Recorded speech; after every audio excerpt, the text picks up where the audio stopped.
Day 3 from Chapel Youth Ministry to God be the glory.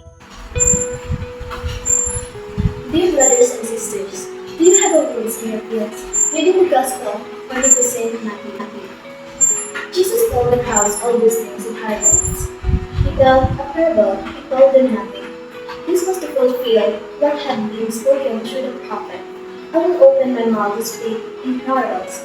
I will proclaim what has been hidden from the foundation of the world. Ang mga damo na sa ating mga hati ay may sisipulan natin sa mga tentasyon na humahadang sa ating mismo o sa mga problemang pinagdadaanan natin sa ating buhay. Kung may mga problema tayo, dinadalangin sa napapatanong tayo, bakit ba lagi na lang may problema? Ngunit ito ang tandaan mo, may oras din. Matatanggal din ang mga damong iyan. Sabi nga, mapalad yung mga taong naghihirap dahil mapupunta sila sa kaharian ng Diyos. Kung gagamitin natin ang mga damong iyan sa tama, ay mas uusbong tayo at mas mapapaunlad pa natin ang ating pananampalataya sa Diyos. Ikaw yung nasa sitwasyon ng maraming problema. Paano ito hinaharap? Sa mga panahon ako ay nakaharap sa problema. Hindi ako basta-basta nagpapadala sa mga tentasyon. Dinadaan ko ito sa panalangin at paghiling ng tulong sa Diyos na gabayan niya ako upang masolusyonan ko ang mga problema ko.